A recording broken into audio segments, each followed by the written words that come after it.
எல்லா தமிழ் மக்களுக்கும் என்னுடைய வணக்கம். கறிப்பட்டி எல்லாம் ஆட் பண்ணி இனிப்பாக இருக்கிற உலுவா கஞ்சியோட ரெசிபி நம்ம 2 நாள் முன்னாடி அப்லோட் பண்ணியிருந்தேன். இது வந்துட்டு இனிப்பு இல்லாத உலுவா கஞ்சி. எது உங்களுக்கு பிடிக்குமோ அது நீங்கள் ட்ரை பண்ணி பார்க்கலாம்.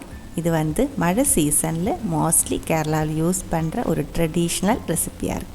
2 பேருக்கு சாப்பிட்ற அளவுக்கு தான் எடுக்கிறேன். 2 டேபிள் ஸ்பூன் அளவுக்கு வெந்தயம் எடுத்திருக்கு. வெந்தயம் அப்படின்னா மலையாளத்தில் உலுவா. இது வந்து மினிமம் 8 மணி நேரமாவது ஊற வச்சு எடுத்துக்கோங்க. நல்லா ஊறினா தான் நல்லா வெந்து கிடைக்கும். கூடவே அரிசி தேவைப்படுது. 100 கிராம் அளவுக்கு சம்பா ரைஸ் எடுத்திருக்கு. 2 பேருக்கு சாப்பிட்றதுக்கு ஒரு 80 கிராமிலிருந்து 100 கிராம் வரைக்கும் போதும். செம்பா அரிசி எடுத்துக்கலாம், இல்லை பாயசம் வைக்கிற ரெட் ரைஸ் இதே மாதிரி இருக்கும், உணக்கலரி அப்படின்னு சொல்லுவேன், அதை எடுத்துக்கலாம். இல்லை இருந்தால் ட்ரெடிஷ்னலாக உலுவா கஞ்சி வைக்கிறதுக்கு மோஸ்ட்லி யூஸ் பண்ணுற ரைஸ் தான் இது. இது வந்துட்டு ஞவரேரி அப்படின்னு சொல்லுவேன், ரெட் ரைஸ். இதுதான் ஆயுர்வேத ஃபுட்டுக்கும் ஆயுர்வேத ட்ரீட்மெண்ட்டுக்கெல்லாம் மோஸ்ட்லி யூஸ் பண்ணுற ஒரு அரிசி. இது உங்களுக்கு கிடைக்கிற மாதிரியா இருந்தால் நீங்கள் இதே எடுத்து செஞ்சுக்கோங்க, இதுதான் நல்லாயிருக்கும். இது வந்து இந்த ரெட் ரைஸ் வந்து கொஞ்சம் காஸ்ட்லியாக இருக்குது. ஆன்லைன் ப்ரைஸு நான் ஒரு 480 ருபீஸ்லேருந்து 900 ருபீஸ் வரைக்கும் பார்த்துருந்தேன் பர் கேஜி. ஸோ இது உங்களுக்கு அவைலபிளாக இருந்தால் நீங்கள் இதை எடுத்துக்கோங்க. இல்லை இருந்தால் இப்போ நம்ம எடுத்த மாதிரி செம்பாரி எடுத்துக்கலாம், உணக்கல் அரிசி எடுத்துக்கலாம், அந்த மாதிரி எடுத்துக்கலாம். இது எல்லாமே பச்சை அரிசி தான்.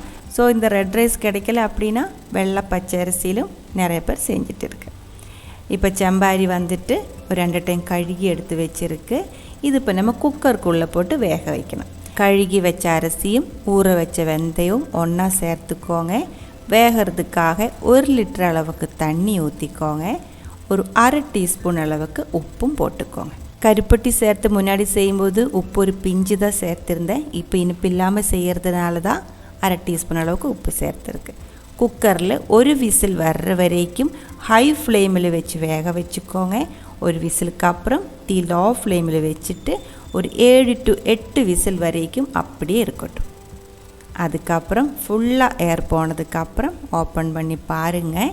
நல்லா நெய் மாதிரி வெந்திருக்கும். கையில் தொட்டு பார்த்தா தெரியும், அந்த வெந்தயம் அரிசியோலாம் நல்லா வெந்திருக்கும். வெந்தயம் நல்லா வேகணும். இப்போ நீங்கள் ஓப்பன் பண்ணி பார்க்கும்போது வேகலை அப்படின்னா நீங்கள் வேணால் கொஞ்சம் தண்ணியை ஊற்றிட்டு மறுபடியும் வேக வச்சுக்கோங்க. வெந்தயம் வேகலை அப்படின்னா கசப்படிக்கும். இதில் ஆட் பண்ணுறதுக்காக 1 கப் அளவுக்கு தேங்காய் துருவி எடுத்து வச்சுருக்கு. இதிலிருந்து 1 கப்பு தேங்காய் பால் எடுத்துக்கலாம். இல்லை இருந்தால் இந்த தேங்காய் அப்படியே போட்டும் கஞ்சி செய்யலாம். இன்றைக்கி நான் எப்படி செய்கிறேன்னு சொல்கிறேன். நான் தேங்காய் பால் ஊற்றலை, தண்ணி வந்துட்டு 1 கப் அளவுக்கு மறுபடியும் ஊற்றிருக்கு. இது வெந்ததுக்கப்புறம் கொஞ்சம் திக்காக இருந்துச்சு, அதனால் நீங்கள் அது பார்த்துட்டு ஊற்றிக்கோங்க. வெந்ததுக்கப்புறம் உங்களோட கஞ்சி எந்த அளவுக்கு திக்காக இருக்குது அப்படின்னு பார்த்துட்டு அதுக்கு தகுந்த மாதிரி கொஞ்சம் தண்ணி ஊற்றி கரெக்டாக வேக வச்சுக்கோங்க. நல்லா கொதித்ததுக்கப்புறம் நான் எடுத்து வச்ச தேங்காய் அப்படியே இதுக்குள்ளே ஆட் பண்ணியிருக்கு. நீங்கள் வந்துட்டு தேங்காய் பால் தான் சேர்க்கிற அப்படின்னா இதுக்கு முன்னாடி நம்ம கறிப்பட்டி சேர்த்து செய்யும்போது தேங்காய் பால் சேர்த்து தான் செஞ்சுருந்தேன், அதே மாதிரி செஞ்சுக்கலாம்.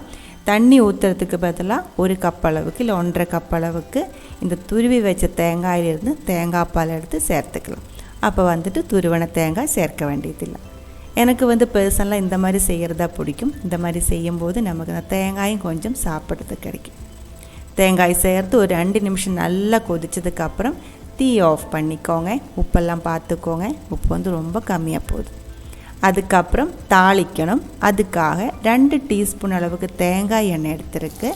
அதில் வந்து ஒரு 4 இல்லை 5 சின்ன வெங்காயம் நைஸாக கட் பண்ணி நல்லா கோல்டன் கலராக வறுத்துக்கோங்க. இதில் நம்ம நெய் எதுவும் சேர்க்க மாட்டேன். இதில் வந்து சின்ன வெங்காயம் தான் வறுத்து போடும். சின்ன வெங்காயம் இதே மாதிரி வறுத்து போடும்போது அந்த வெந்தயத்தோட ஓவராக இருக்கிற அந்த ஸ்மெல்லு டேஸ்ட் ஒன்றும் நமக்கு அந்த அளவுக்கு மோசமாக தெரியாது. அதே மாதிரி சின்ன வெங்காயம் உடம்புக்கும் ரொம்ப நல்லாயிருக்கு. கஞ்சிக்குள்ளே போட்டு நல்லா மிக்ஸ் பண்ணிக்கோங்க. உலுவா கஞ்சி வந்துட்டு நல்லா ஆறினதுக்கு அப்புறம் தான் குடிக்கணும். இதுக்கு சைட் டிஷ்ஷாக நீங்கள் வந்து தேங்காய் சம்மந்தி இருக்குது இல்லைங்களா, அதெல்லாம் சேர்த்தும் குடிச்சிக்கலாம். இந்த மழை சீசனில் நம்மளோட இம்யூனிட்டி பவர் அதிகமாக்கிறதுக்கும் டைஜஷன் கரெக்ட் ஆகிறதுக்கும் அதே மாதிரி ஹெல்த்துக்காக யூஸ் பண்ணுற ஒரு கஞ்சி தான். ப்ரெக்னெண்ட்டாக இருக்கிற லேடிஸ் வந்துட்டு இது குடிக்காமல் இருக்கிறது நல்லாயிருக்கும். ஆயுர்வேத பிரகாரம் உலுவா வந்துட்டு உஷ்ணா ஃபுட்டாக இருக்குது, ஹாட்டாக இருக்குது. அதனால் ப்ரெக்னென்ட் லேடிஸ் இதை அவாய்ட் பண்ணுறது நல்லாயிருக்கும். அதே மாதிரி breast milk இன்க்ரீஸ் பண்ணுறதுக்கும் இந்த கஞ்சி ரொம்ப ஹெல்ப்ஃபுல்லாக இருக்கும்.